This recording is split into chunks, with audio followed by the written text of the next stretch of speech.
Enregistrement réalisé par Chaîne Chrétienne le 27 décembre 2019, adresse du blog, christressuscité-blogspot.com.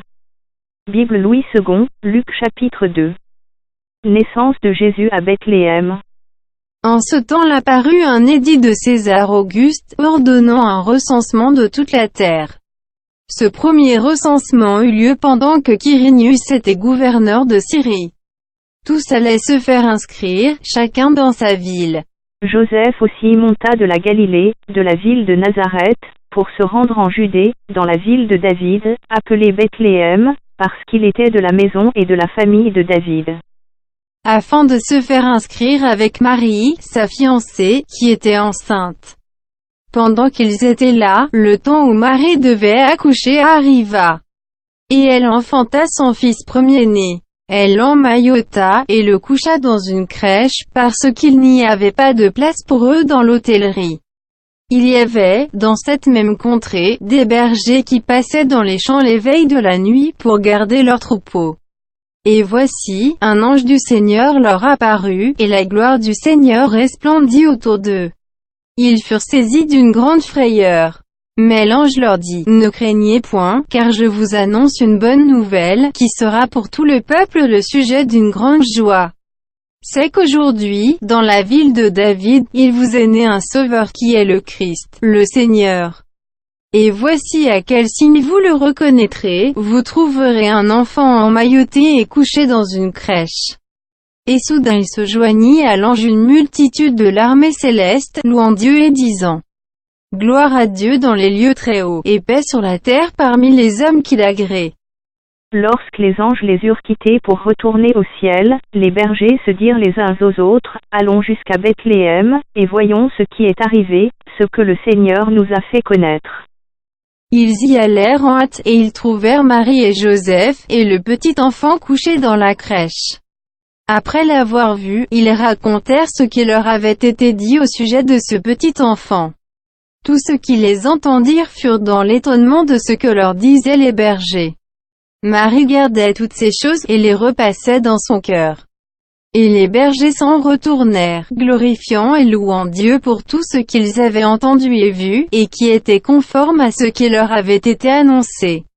Le 8e jour, auquel l'enfant devait être circoncis, étant arrivé, on lui donna le nom de Jésus, nom qu'avait indiqué l'ange avant qu'il fût conçu dans le sein de sa mère.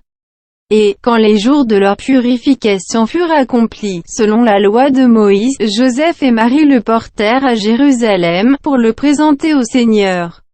Suivant ce qui est écrit dans la loi du Seigneur, tout mâle premier-né sera consacré au Seigneur. Et pour offrir en sacrifice 2 tourterelles ou 2 jeunes pigeons, comme cela est prescrit dans la loi du Seigneur. Et voici, il y avait à Jérusalem un homme appelé Siméon. Cet homme était juste et pieux, il attendait la consolation d'Israël, et l'Esprit Saint était sur lui.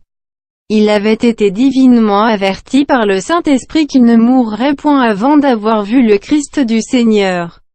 Il vint au temple, poussé par l'Esprit, et, comme les parents apportaient le petit enfant Jésus pour accomplir à son égard ce qu'ordonnait la loi, il le reçut dans ses bras, bénit Dieu, et dit, « Maintenant, Seigneur, tu laisses ton serviteur s'en aller en paix, selon ta parole.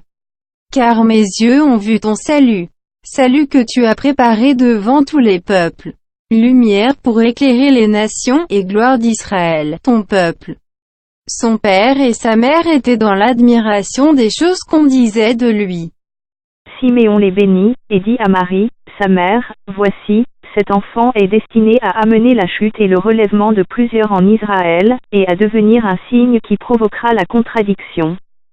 Et à toi-même une épée te transpercera l'âme, afin que les pensées de beaucoup de cœurs soient dévoilées. » Il y avait aussi une prophétesse, Anne, fille de Phanuel, de la tribu d'Asser.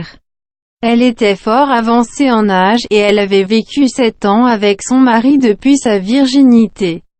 Restée veuve, et âgée de 84 ans, elle ne quittait pas le temple, et elle servait Dieu nuit et jour dans le jeûne et dans la prière.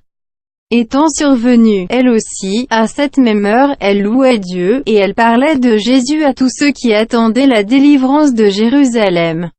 Lorsqu'il eut accompli tout ce qu'ordonnait la loi du Seigneur, Joseph et Marie retournèrent en Galilée, à Nazareth, leur ville. Or, l'enfant croissait et se fortifiait. Il était rempli de sagesse, et la grâce de Dieu était sur lui. Les parents de Jésus allaient chaque année à Jérusalem, à la fête de Pâques. Lorsqu'il fut âgé de 12 ans, ils y montèrent, selon la coutume de la fête. Puis, quand les jours furent écoulés, et qu'ils s'en retournèrent, l'enfant Jésus resta à Jérusalem, son père et sa mère ne s'en aperçurent pas. Croyant qu'il était avec leurs compagnons de voyage, ils firent une journée de chemin, et le cherchèrent parmi leurs parents et leurs connaissances. Mais, ne l'ayant pas trouvé, ils retournèrent à Jérusalem pour le chercher. Au bout de 3 jours, ils le trouvèrent dans le temple, assis au milieu des docteurs, les écoutant et les interrogeant. Tout ce qu'il entendait était frappé de son intelligence et de ses réponses. Quand ses parents le virent, ils furent saisis d'étonnement, et sa mère lui dit, « Mon enfant, pourquoi as-tu agi de la sorte avec nous? Voici, ton père et moi, nous te cherchions avec angoisse. » Il leur dit, « Pourquoi me cherchiez-vous? Ne saviez-vous pas qu'il faut que je m'occupe des affaires de mon père? » Mais ils ne comprirent pas ce qu'il leur disait. Puis il descendit avec eux pour aller à Nazareth, et il leur était soumis. Sa mère gardait toutes ces choses dans son cœur.